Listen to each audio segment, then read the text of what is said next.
The first story of the day, I want to talk about Trump saying that he's a nationalist, because this is something that I've talked about very, very much so over the last year. Nationalist, globalist, what people are getting wrong about both sides. I think there's a lot of misconceptions. Nowadays, people throw the term white nationalist and they say, well, you're a white nationalist. Ironically, it's a lot of people who are whiter than me. I'm not even a nationalist, so some people say I'm a nationalist. There's a lot of black nationalists, there's a lot of white nationalists, there's a lot of Latino nationalists. Personally, I don't embrace that term. I'll tell you why in a second, but first I want to go over the definition of nationalist, because the news is freaking out that Trump said he's a nationalist. So this is from Google Dictionary. A person who advocates for political independence for a country. Doesn't sound that bad. Merriam-Webster. A member of a political party or group advocating national independence or a strong national movement. Doesn't sound that bad. Oxford Dictionary. A person who strongly identifies with their own nation and vigorously supports its interests, especially to the exclusion or detriment of the interests of other nations.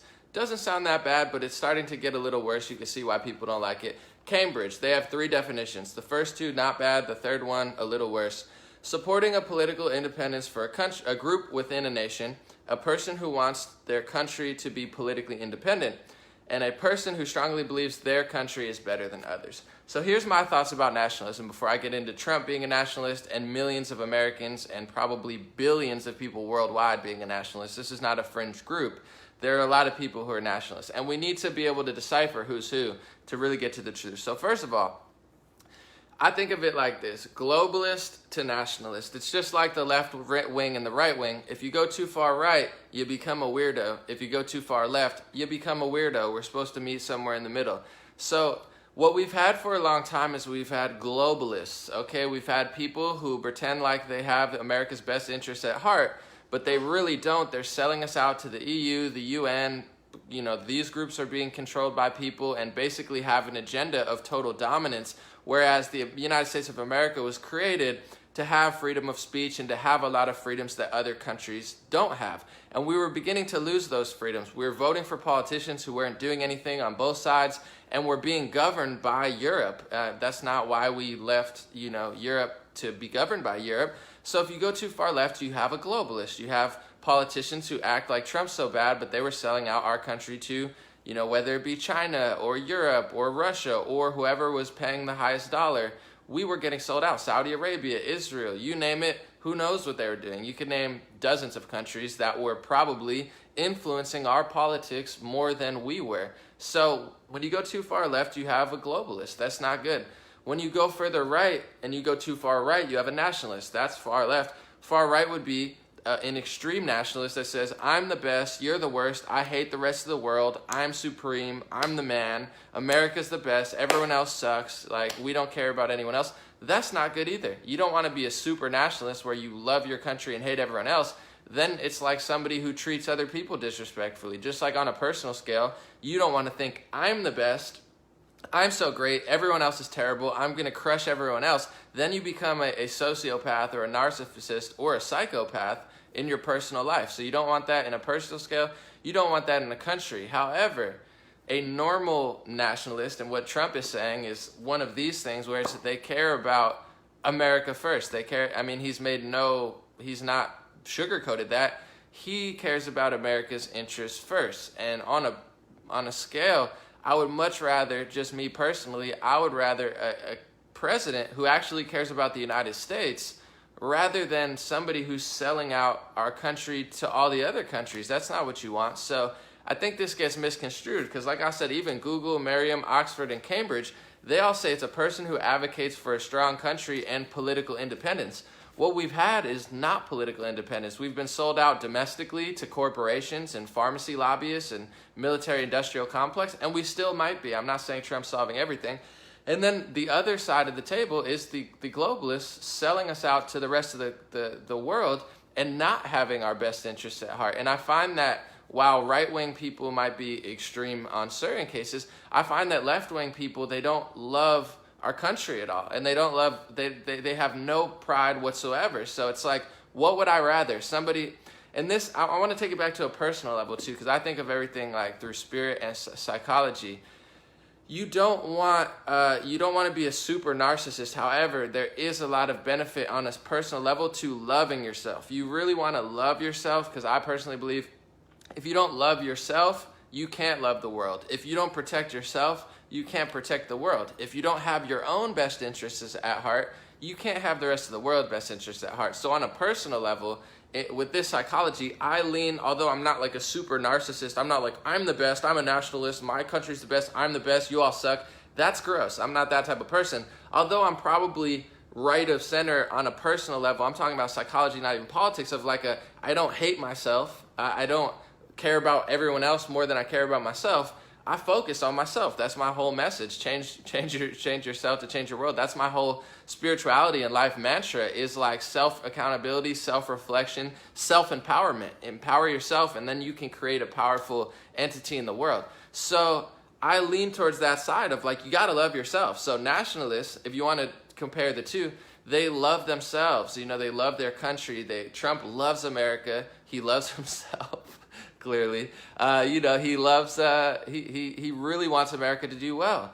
I find on the other end of the scale, they don't like America, they hate themselves in a lot of cases, and they don't really want us to do well. It's almost like self-sabotage. It's like, we don't care who comes into the country. We're all terrible. These our own people, they think like hundreds of millions of people in America are horrible people, yet they have this weird, naive, and I'm going to talk about it later with the caravan, they have this weird, naive behavior of everybody from Honduras is great.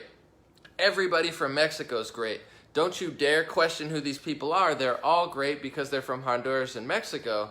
And half of the country are horrible fascists, and we need to destroy them by any means. So it's like, you think that that's not going on in other countries? Like, I'm going to get in, I don't even want to get too much into that because I have a whole caravan segment, but I just find personally I'd rather be someone leaning more towards the self-love than the self-hate. So the media is going to freak out, but every president of the United States, the president of India, should support the interests of India. The president of Brazil should support the interests of Brazil. The prime minister of Canada should care about his people first. It should be Canada first, world second. I'm not saying to hate the world, but it's like your house. If you want to change the world, you at least first have to have a safe and secure house. If you don't, then you're not going to live very long, and you're not going to be able to change the world. So it's not that outlandish that Trump would say, I love my country, I'm a nationalist. You probably should be, if you're the president of the United States, you should love your country first, love the world second,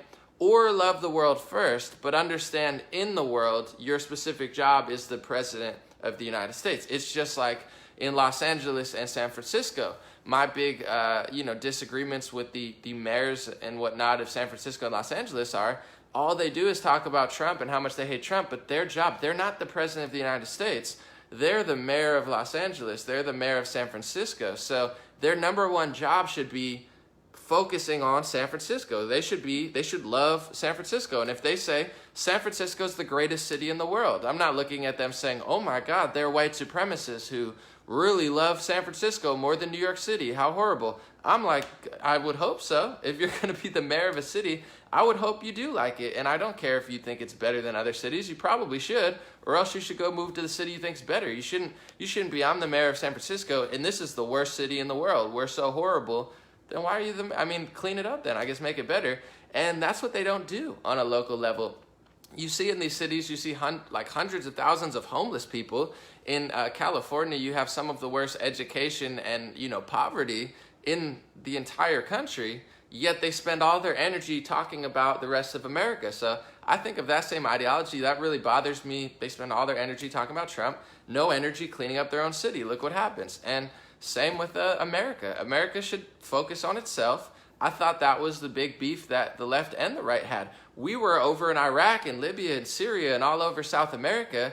Meanwhile, our own citizens were getting screwed. I thought that was bipartisan. I thought the left knew that and the right knew that. I thought that was something we can come together on. Being like, dude, we're doing all this stuff. We're starting all these wars, doing all this weird stuff, yet we're not benefiting from it. I thought that was a bipartisan thing that everyone knew. Now all of a sudden Trump says, to be honest, when he said America first and started focusing on America, I wasn't thinking, oh my God, he's a supremacist and he's going to destroy it. I'm thinking, oh wow, finally, Democrat or Republican, we have a president who actually wants to focus internally instead of lying to us and going all over the place and not solving anything. Yes, solve the roads. I don't think he's done it yet, but yeah, fix the roads, fix the education, fix what we got going on here before you claim a globalist. So overall, I have to say, this is my interpretation of it. You're going to see the most horrible negative interpretations of it all over the place, and people throw the word white onto it based on someone's skin color. It's the identity politics of it. But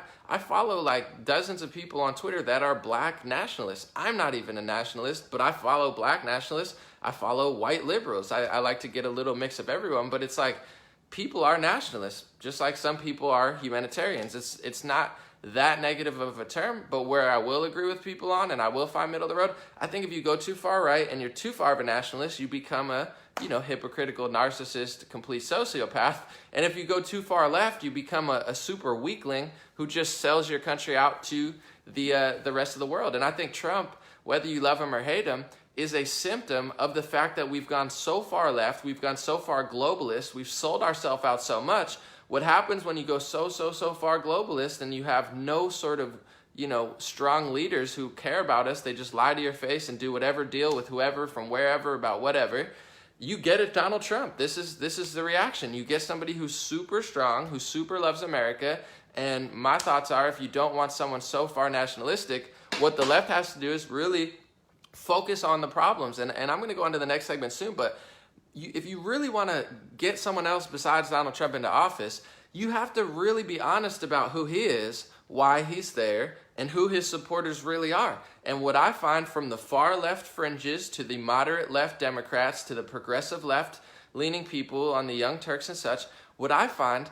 is that very few, if any, nobody wants to be honest about why Trump won, who Trump supporters really are, and why he's there in the first place. Barely anyone's honest about it. So I'm not going to be surprised if there's a red wave in November. I'm not going to be even remotely surprised if/when Donald Trump wins for 4 more terms, because you're not being honest about it. If you want to solve a problem or solve a symptom, you have to identify why it's there, what it is, and how you actually get rid of it or change it. But no one's doing that with Donald Trump, and it's leading so many people to his side because they're not being real about it.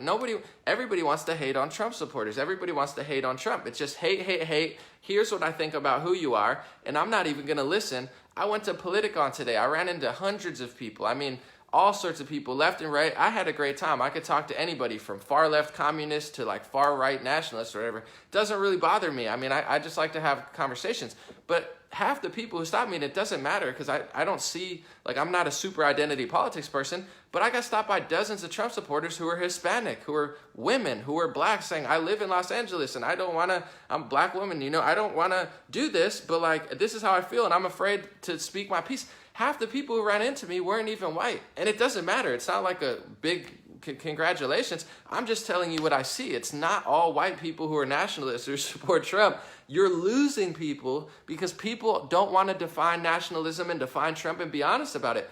I'm not saying he's 100% perfect, but when you lie about why he's there, who he is, and who his supporters are, you're not going to win, you're not gaining support, you're not going to beat him, and you're never going to solve this problem that you claim that you see. You're only making it worse, and you're only losing more people. So that's my pitch to people who don't like Donald Trump, is if you really do want to beat him, which is not looking very likely, you have to be honest about it. And I find that no one wants to do that. They don't want to let their guard down for a second. They don't want to stop this identity politics game of race, religion, gender. This is who you are. This is your race. This is who you should be. Everybody from this category is good. Everybody from this category is bad. If you're a woman, you're weak. If you're black, you're weak. And if you disagree with me, I hate you. And if you did, it's like, dude, this game is not fun for me. This game can't be fun for you. It's not beating Trump. It's not gaining support in these communities that you think you're pandering to. You're actually losing mass support because it's not fun.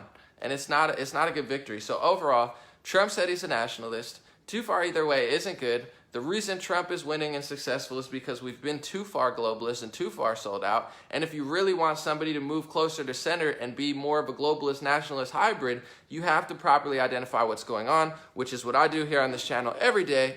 Some people hate on it for some reason. Most people love it. And overall, I mean, you could not listen to me, but I would think, I don't know, maybe you want to win an election instead of completely collapsing an entire political party and having to start from scratch and then freaking out, not knowing why. I'm telling you why every single day on this platform. I'm going to take like a 5-second break, and then I'm going to get into the next segment.